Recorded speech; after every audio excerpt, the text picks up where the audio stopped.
collaboration. I would like to express my sincere gratitude to Dr. Pathak, Secretary of India's Department of Agricultural Research and Education and Director General of the Indian Council of Agricultural Research for granting such an honor to CYMMYT. I'm also deeply thankful to Dr. T.R. Sharma, Deputy Director General at AICRP, and of course Dr. Singh, Director of the Indian Institute of Wheat and Barley Research. This is for sure this meeting is for sure a celebration of your great leadership, and of course also to the doctors Kumar and Gupta for the reports that I hope will keep us on track for this thought-provoking exchange that we will have this meeting. The context in which we are having this meeting and this discussion of international collaboration is for sure challenging. We know when things get difficult that first tendency is probably to not collaborate more. In that sense, this group will have to overcome some of those challenges and will have to be bold and come together and increase the collaboration as science should be able to do, but especially food should be able to have us think beyond any personal agendas, any politics, any personal careers, or any country limitations. A few of the big achievements of international collaboration. CYMMYT develops and deploys annually around 35 new bread and durum wheat varieties, and this in different countries, in Africa, Asia, and Latin America. And we can only have the success by collaborating across those borders so that the CYMMYT bread varieties that are also used as parent lines in Australia and Europe, in North America, can really reach, and we can test in those countries in collaboration with AICRP and other national research institutes, those varieties in order to assure that we select those ones that are tolerant to major biotic and abiotic stresses, possess the right excellent grain quality, and have obviously tolerance to climate change, heat stress, both early and terminal. 90% of the elite breeding lines are today resistant to wheat blast, a disease that evolved in Brazil in 1985, but that today spread from Brazil to Paraguay. But disease has also jumped to Africa and Asia. It was confirmed actually in 2016 in Bangladesh and in Zambia in 2020. That shows that rust, blast, and other viruses do not request visa. They have no problem to go across those borders. In collaboration with AICRP, CYMMYT developed, therefore, the DBW 187 variety for India, which was released in 2018, and it's spreading fast, as we saw this morning in the presentations, from east to west due to its high yield potential, climate resistant, rust and wheat blast resistant, and excellent grain quality. It packages it as it were all together. India grows over 30 million hectares of wheat, so therefore this variety is expected to be sown on millions of those hectares.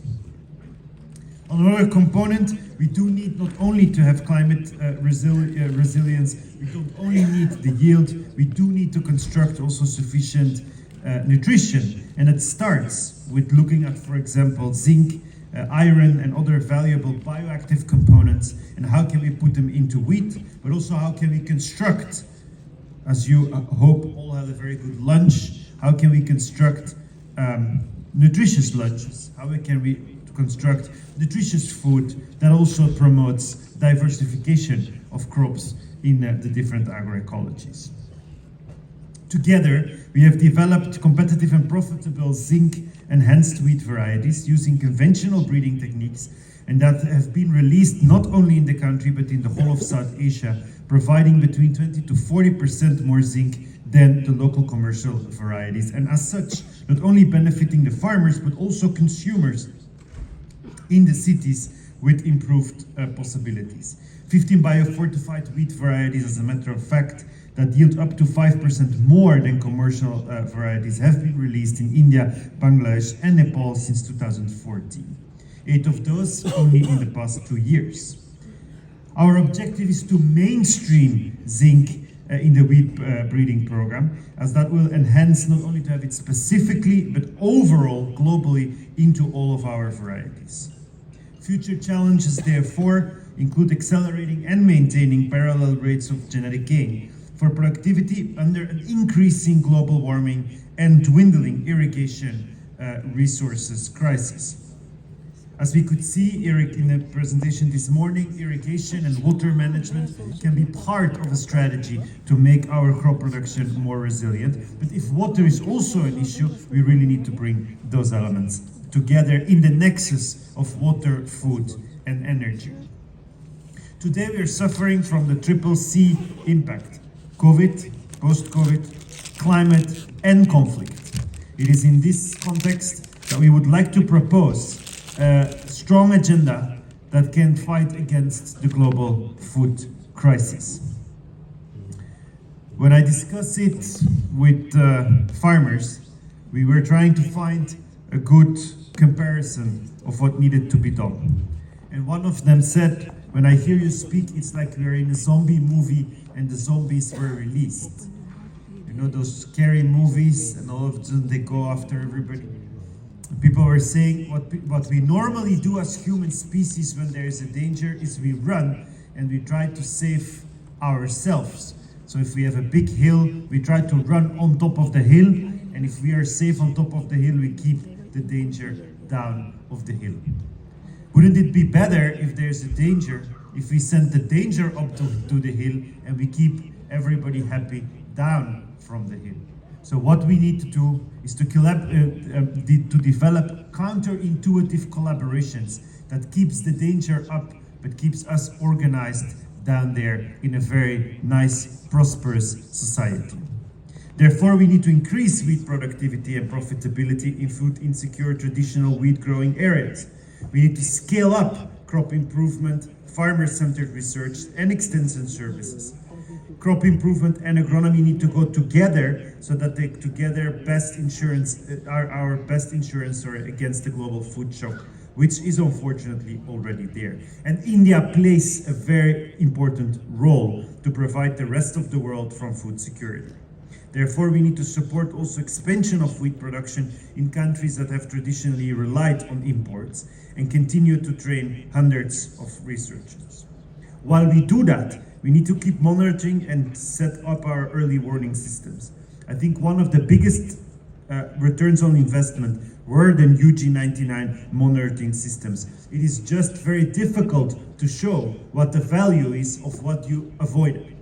So I think also here we need to think how we better explain to the world that what didn't happen or what could have happened was avoided by the collaboration of those here in the room and the value of that collaboration.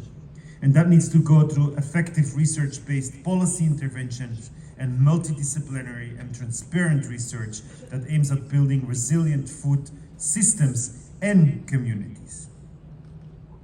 In this room, you have a unique advantage to co-construct in your agenda today translational science for development fueled by a coherent portfolio of projects.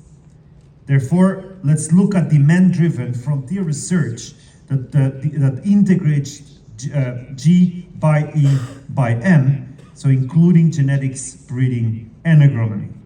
Science-based decisions throughout the value chain that can develop farming system options anchored in long-term visions and enhanced through novel public-private partnerships that have benefits across that same value chain and especially have a beneficial impact on resource constraints. Climate change adaptation and mitigation will require transboundary systems analysis, living labs, and new research capabilities. And your DDG mentioned, for example, how can we use gene editing, but also then therefore generate a platform in the public sector across countries where we can keep those capabilities. Therefore, we also need on-the-ground hub models that leverage smart data, improve agronomic production, post-harvest management, food and nutritional security, and livelihoods. So if you thought that there was not enough work to do, this agenda can keep us at least very busy for the coming 3 days in this workshop. So we need your full attention, we need your full integration, and please, if you want to go fast, go alone. If you want to go far, go together. Thank you very much.